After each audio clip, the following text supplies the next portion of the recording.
I would consider 2012 the year of the central bank. That was the year that the central bank really extended its authority, seized control of the markets, provided all this liquidity, and caused a big part of this rally.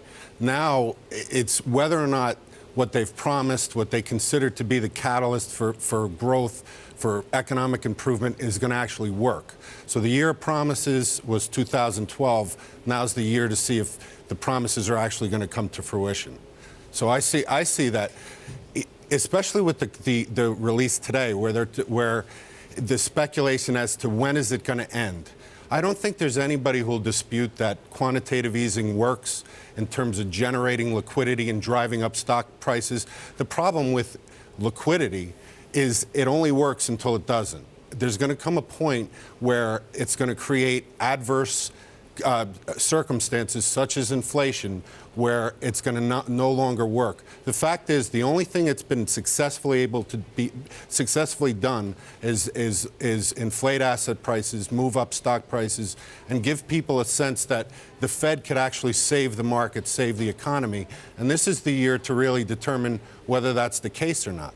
I think when you have people zeroed in on when is it going to end, it becomes more of, if we don't get this, does the market have the resiliency to continue to move forward? Well, that's really the question. And does the economy have that resiliency as well? Michael, of course, we'll have the jobs report out tomorrow. The ADP report today coming in better than expected.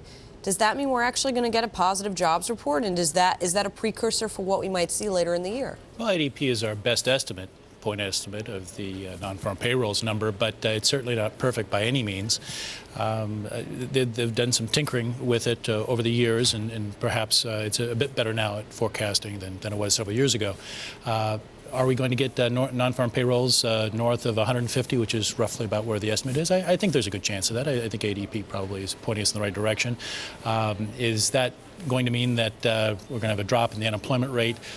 Don't be so fast about that one. I think that we have a lot of people that have been in the market for a job have left the job force temporarily, just have given up. And I think those people are going to be re-entering in this first phase here, perhaps in the next 6 to 12 months. So I would say that we plateau in the mid-7s in terms of unemployment before we make that move below 7. Joe, if we're talking about the good, the bad, and the ugly, let's just pick one good and one bad. On the one hand, bank liquidity, that's good. On the other, eventual inflation.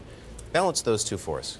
I think we're still a ways away from inflation. You've still got a lot of excess global capacity. Unemployment rate in Spain, 25% plus, even 7% or so in Germany. So China, a lot of excess labor as well. So unless there's a trade war, globalization collapses, you have higher inflation. But we're not there yet. But we're kind of like talked about earlier, normalizing monetary policy. We'll do it first here in the United States, and others will follow. Right, Jeff, is higher inflation such a bad thing? I mean, the Fed wants higher inflation to a point.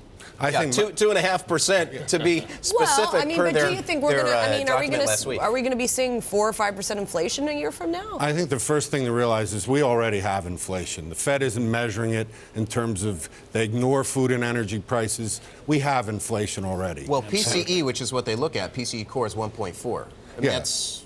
Well, I mean, in terms of looking at the way the government measures inflation, where they're not looking at pockets of inflation, they're taking a broad-based index that's skewing to the negative. I look at it as the problem with inflation is when inflation hits, it's going to be too late to stop it. There has to be a level of vigilance, anticipation of inflation, to be able to take the potential off the table.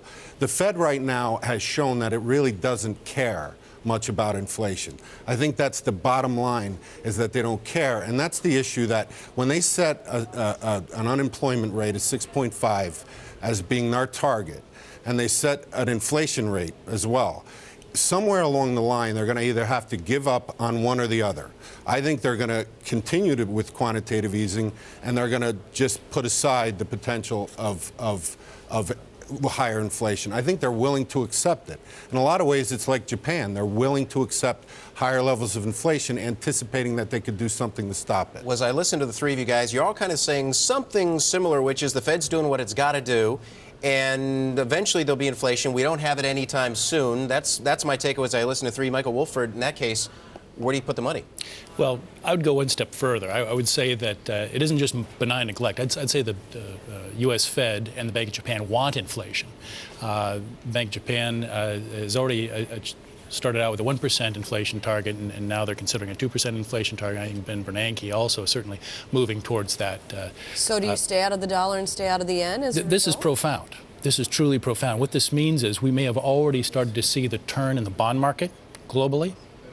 And why is that important? We could be looking at the trade of the century. We may have seen a bottom in terms of global yields in this past summer. So the trade of the century becomes shorting bonds globally. Exactly. And this is 5-6 years in the making. Okay. So you would see a rotation out of that asset class into equities and others, including commodities, and because of the size of the global bond market, even a 10% adjustment could be profound in terms of asset pricing for these other classes. So I think you want to be long equities, you want to pick and choose, you want to be certainly diversified internationally. I think that the mistake in 2012 in the currency markets was in selling the euro and Swiss franc, assuming the perfect storm that never came. I think that also the mistake was in buying the yen and the Brazilian real because of its historical trend. I think that what you want to do is sell the yen in the crosses. Perhaps you want to be long euros against the yen and look at equities, particularly those equities in technology in emerging markets as well as developed. Joe, trade of the century? Trade of the century. I mean, I don't know what that. Maybe it's too early yet. It's early in the century. But let me put it this way: we like equities. We saw too much money flow into fixed income last year. That's going to rotate into equities, and there's good upside. I think particularly here at home, North America, the emerging markets that didn't perform well last year, like a Brazil. We still like the sovereign debt of Norway, Australia, Canada, because if you get a debt ceiling debacle or fiasco, that safe haven currencies will do well. And just quickly, you're looking at commodities in 10 seconds. Yeah, well, even in terms of what we're saying about the equity market, I think we know for a fact that there's going to be inflation. I see the bulk of inflation coming into the commodities market. It's obvious that certain commodities are going to do well, certain are not going to do well. It's a selective process, but commodities, precious metals are going to be the trade.